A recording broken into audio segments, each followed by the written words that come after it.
Hello everyone, Kyle here, bringing you yet another video that reminds me of why I need to stop scaring Uber drivers by booking trips to their home address. Today we're going to play The Sims 4, a franchise I haven't set foot in since The Sims 2 was first released way back in 2004. You know, before the age of flying cars, world peace and TikTok celebrities. And even when I did play The Sims 2, I would just end up making a sim that hated life so much that they would cry themselves to sleep every single night before eventually dying in a pool or firework related accident. By accident I of course mean I killed them. So it would be nice to see if for once I can achieve something greater than this in both the game and my personal life. The Sims 4 is a game in which you play with life and discover the possibilities. Unleash your imagination and create a world of Sims that's wholly unique. I'm already disliking the amount of pressure they're putting on me to look after something other than myself. You start your journey customizing the sim or Sims of your dreams. The customization is quite in depth, allowing you to even shape the personality of your sim as you select things such as their aspirations, with which we will go with a villainous Valentine because the description clearly reads, "This sim wants to destroy the love lives of all sims, including their own." And that just screams my name. Their traits, in which we will go with a clumsy kleptomaniac slob because it basically means we're like a supervillain. If you could base a supervillain off the fact we thrive on failing to steal other people's trash. I mean, they did base a villain off of his love of penguins, so why not, I say. Next you can pick the likes and dislikes of the sim, which is easy as I just hate everything. Their age, ranging all the way from tiny human being all the way up to person who has been in the bathtub too long, their walk style, their voice, and other fancy stuff like what they wear if you're into clothing, and what they look like. Next you'll pick where they live before having the option to buy a pre-made house or just a plot of land that is yours to ruin however you deem fit. We will of course go with a blank canvas, simply because it's cheaper than buying a house. Me killed my parents, the runner-up in the mystery that is life. Just like any other young at heart older person in 2023, they were originally dressed in I wanted to make it look like I didn't really make an effort, even though it took me 2 hours to get ready, style, and are so absorbed in their phone that you could literally steal the clothes off their back and they wouldn't even notice. I guess that's my way of saying we've been the victim of a robbery, and I'd be much angrier about it if this nakedness didn't make me feel so liberated. What's this I spy? A lone runner? This is our chance to make a friend. Hello there, I see you enjoy partaking in activities that involve your legs. I too have legs. Hey, there's an inactive person behind you. I made you look. We have fun. Oh, so you're missing your phone? Does it look like this one by any chance? Yeah, I stole it. Okay, you can have it back. Fooled you again. I just know we're gonna be besties. Anyway, while our sim bonds with his new acquaintance, I'd like to show you the desolate wasteland we call home. It's a great location filled with, really? Another runner? What's wrong with you people? But also a dinosaur. And a neighbor that is going to regret their decision to live here, and another regretful neighbor. Now that our friend has gone to find a police officer to report us to, we can slip into something more comfortable. Oh dear, what have I told you about slipping too hard? Oh well, we can't change the past. We must learn to adapt to our new way of life. Let's go meet some more potential friends / victims of our presence. Oh hello, well met. Oh, white sky, huh? Let me guess, you've never seen a man without hair before. Here, I'll sit down so you can get a better look. Does this ease your uneasiness? Well, does it? Wait, where are you going? We were going to deflee each other. Oh, why does everyone I love vanish into thin air? Could it be that by being naked we make people feel uncomfortable? Improbable. People need to accept me for who I am or not accept me for who I am. Those are basically the options. Let's try a new approach to this friend making stuff. Just sprint over in a mildly threatening manner and take a seat without asking. Oh, hi there. My eyes are up here, sunshine. I want to show you something. On my phone. Let me finish. Oh god, where did I just pull that out from? Do you know what? It doesn't matter. It's not important. Let's exchange cat photos. Yeah. I see that you have the older model of phone to the one that I have. On the food chain that is life, you are beneath me. This gives me the right to gloat. Oh yes. Are you feeling less of a person than you did before I arrived? Good. This is the only thing that makes me happy these days. Where are you off to? Oh, right, I discussed you. I get that a lot. Grandpa, why are you acting so shocked? You're the one who convinced me to get naked. That pain you're feeling is called karma. What? Why are we fighting now? This makes no sense. Grandpa, did you arrange for this to happen? You seem awfully invested in this. Oh, okay, now you've got that out of your system, can we try to act like a couple of adults and go play hide and seek? You see, this guy gets it. He's just passing by and is like, oh, this awkward looking man looks like a pillar of our community. He could speak words all day and I could pretend to listen, all the while staring at his ass. Well, no one told you to take a seat there, did they? What were you thinking, you'd see a freaking rainbow? It's nice to see, though, that despite how disgusted I make him, he's too polite to leave. That is true manners. People just aren't raised the same anymore. Anyway, as much fun as it is visually assaulting our neighbours with our frankenbeans, I think it's time to go back to our land and start this building stuff, as I'm pretty sure it's a key element to this game. First and foremost, we'll go ahead and build a tiny little room that could easily be misinterpreted as a utilities closet. Beautiful. Now we can place something to do in the room that doesn't require much space. An easel will work in this situation, as they can paint what they are feeling rather than what they are seeing. Next, we need a bed that is both cheap and uncomfortable. Ah, that's handy. It even says it's uncomfortable for adults. Ah, oopsie. We need to extend the room ever so slightly to accommodate the bed. That should do nicely. Now to pick the colour that smells as much of desperation as it does of hope. And there we have it. A tiny room. Wait, we need a door. I'm not making that mistake again.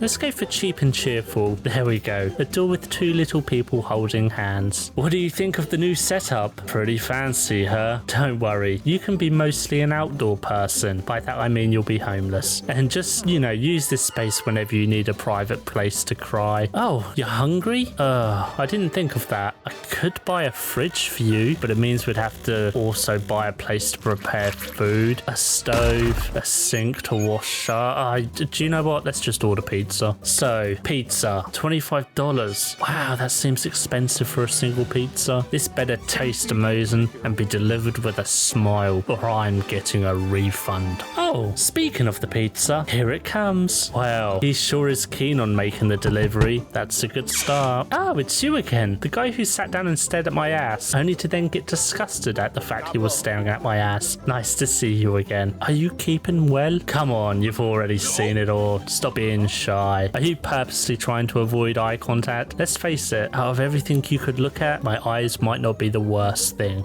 You're thinking of me. Well, Graham, I've been thinking of you too. Thinking about the time we met and you sat down and looked at my... do you know what? This is getting old. Part of me really wants to take the pizza from you, Graham, and allow you to do your job. But the other part of me just likes your company so much that I don't want you to ever leave. Graham, sit down and let's think about this situation. Perhaps we can find a solution where it benefits both of us. What if, and just hear me out, what if I take the pizza and you stay and eat it with me? How's that sound? You like that idea, don't you? Yeah, great. Yep, put the pizza down and now sit. Graham, that isn't how you sit. Graham, where are you going?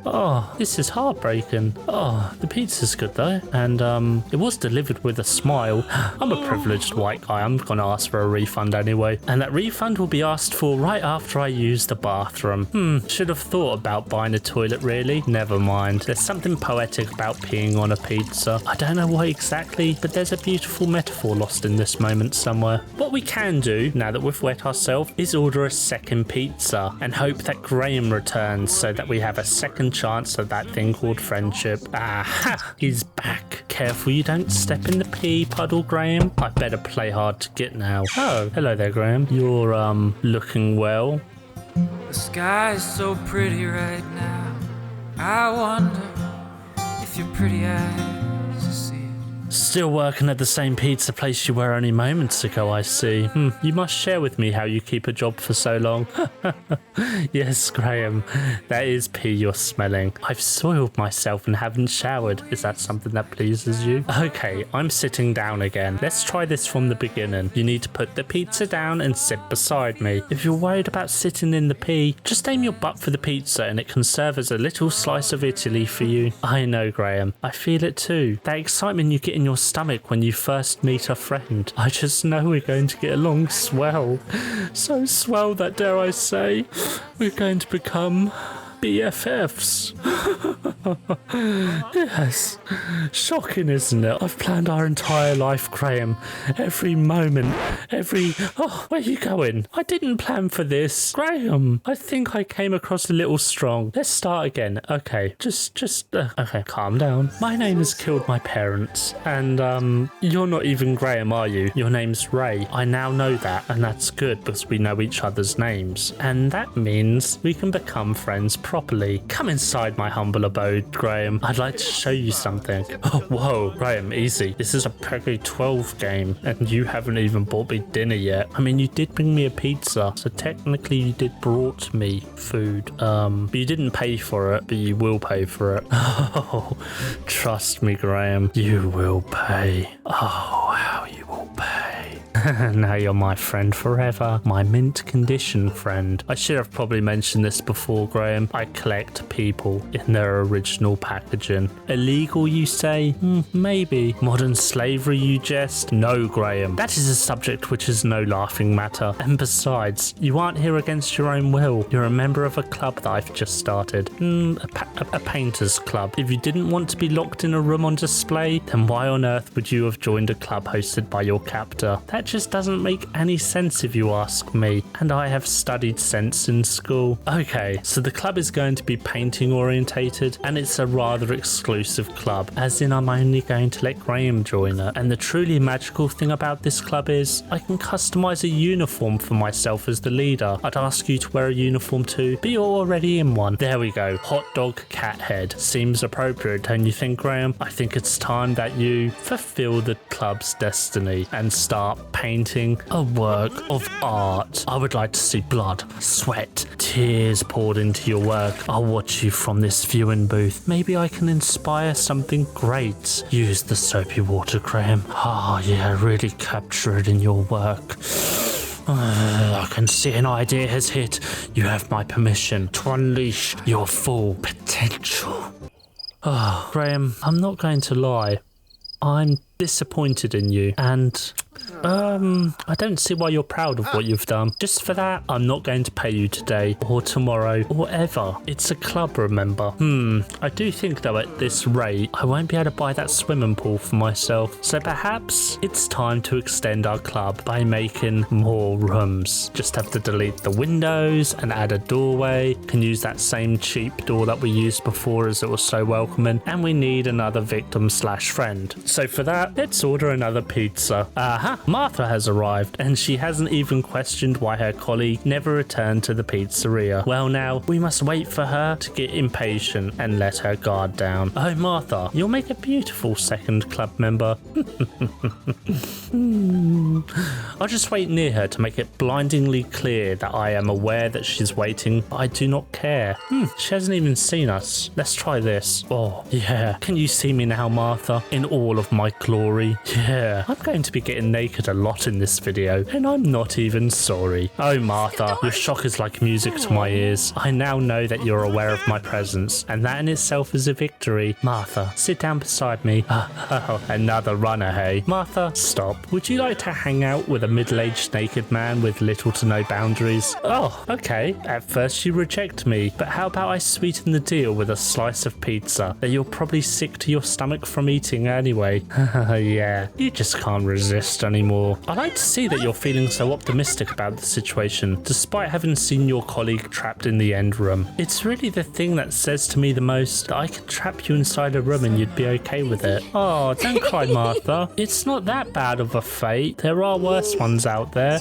Yeah, that's the spirit, you crazy pizza lady, you. I don't know about you, but I'm getting tired, so I'm going to lay down for a bit. Please feel free to wander into a room and clear the doorway just enough so that I can delete it.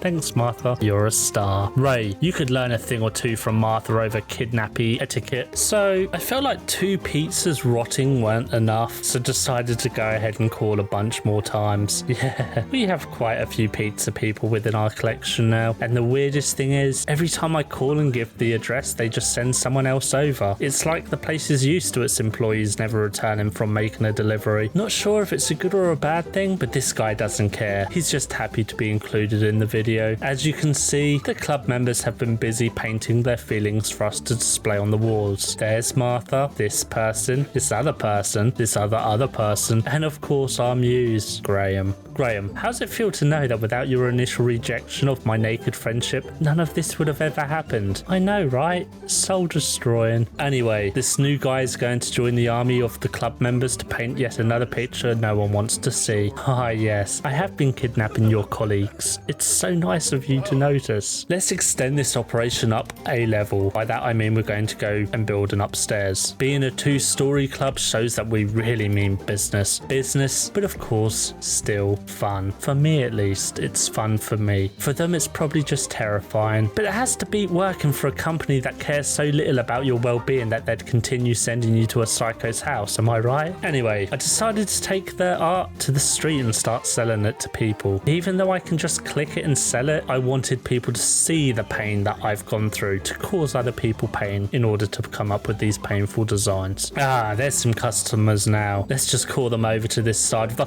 Oh god! Yeah. Both people made it across the street unharmed, as represented by this different person. Yes, the art really does speak for itself. The medium? Well, it's canvas, obviously, and painted with whatever bodily fluids are available at the time. I know. You could look at it that way, as a disgusting abomination against mankind, but also, it's a bunny, and everyone loves bunnies. Oh, yeah. You're convinced, aren't you? What's that? You'll take it? Great, I'll just bag it up for you. And you want to pay me as well as help clean my land? Oh, I greatly appreciate that. What are you doing? Why did you just pick the pizza up and turn it into a black pile of sludge and then just dump it on the floor? Hey, I'm talking to you. Don't you walk away from me, mister. Don't you keep walking away. Don't you keep walking up. Wherever he's gone. I did try to chase him, but I didn't make it very far. The Sims are peeing themselves and seem to be hungry. I didn't think of these needs of theirs. I figured if they had a place to paint and sleep, they'd be content little artists. But the puddle on the floor says that they're just incontinent little artists. Bro, how did you not understand that people have basic needs? Do you not have them yourself? Two things. A, now I feel nothing but crushing emptiness followed by hunger. And B, we didn't buy the Sims pet expansion, so get the flock out of here. You don't need it to. No expansion, no talkie, or EA will ban us. No, they won't. They're a totally reasonable company aimed at children that deliver expansion after expansion of quality content. They have absolutely no reason to. Anyway, I could share my pizza, I suppose, like the ones that have gone bad, but would they really want to eat that? Oh, God, that's gross. Why did you eat it after making that face? Surely you can see the green stink lines coming off of it. Oh, do you not learn? Now you're going to be sick. As much as I'd like to think that their suffering is my fault, it's really their own fault for not enjoying the situation I've put them in. I never told them to feel bad. That was their choice. Let's sell some of this work and maybe, just maybe, I'll upgrade something in each of their rooms. Right, so we have 309 sim coins. I think we started with about 18,000 after the purchase of the land. Let's see what each painting will fetch us. I've got a pretty good feeling about this. Nice, yeah, okay, so we have 1,110 sim coins. That's a pretty big loss. However, we can just keep painting, so eventually there'll be profit. Let's try to cheer them up a little by offering them basic human rights. Here's a communal toilet. Use it fast as I need to move it to the next room. Okay, yeah, just clean it instead. That's fine if it relaxes you. I'm not judging. Right, I can see you need the potty pretty bad. It's all clean and stuff now. Here you go. Quickly use. Oh, no, too late. My bad. Should have put it in yours quicker. I see. Okay, well, a shared toilet isn't really working. The bed, it's too big. I've realized within the realms of this game, there is a party bush here, which can be used as a toilet and slept in, which just sounds like a disturbingly average night's sleep for myself. So once we make some cash, toilet bed bushes for everyone. Hello again, nice timing. I'm just taking out some doo-doos from my land. What have I been up to? Well, I did build this state-of-the-art clubhouse. Now we can showcase all of our club members' artwork in a comfortable and welcoming environment. It's even got a bakery section. Oh, little cakes that have been in there for days. It also comes equipped with plumbed-in bathrooms. Yeah, I know, a big step up from the one toilet I had to share before, but saying that, the club is exclusively off limits to club members, as I do not want it to get dirty. Instead, yeah, you guessed it, they have those poopy bushes we mentioned before, which is probably a health violation of some kind, but I did give them lights to counterbalance the cruelty. It also makes them look like little paintings. Ignore the stone decorations, they're not important. What is important is the quality of life my little club goers have, each one happier than the next. I mean, happiness measured between them is so low that it's easy to see that they could be happier than the previous one. You know what I mean. Okay, so we had to break a few eggs in order to get this collection completed, but having spoken it over with the chef of life, we are now allowed to employ ghosts to paint for us, which should really be a bigger thing than it is. The paintings pretty much sell for the same as the living persons would. Yeah. Anyway, the ghosts of the club members past also communicate with the current club members, giving them not only hope for their future, but a friend to talk to so that I don't have to listen to them. Yep, if you ask me, which you haven't, life is pretty sweet right now in Simville. I can wallow away my days painting in the nude on the clubhouse roof, pictures of my collection of pizza workers, which I can then, in turn, sell back to the restaurants so they can remember the workers that they have lost. For once, I'm pretty proud of my achievements within the game. I feel like I've done well to grow a club to this scale and have so many friends captured within the walls of my love nest. I hope that you've enjoyed watching my midlife crisis unfold in the form of collecting an entire pizzeria as much as I've enjoyed letting it happen. If you'd like to see more of The Sims, let me know in the comments. But believe me, I would not hate you if you'd rather just turn the video off and enter therapy, because I'm about to do the same. Until next time, toodaloo.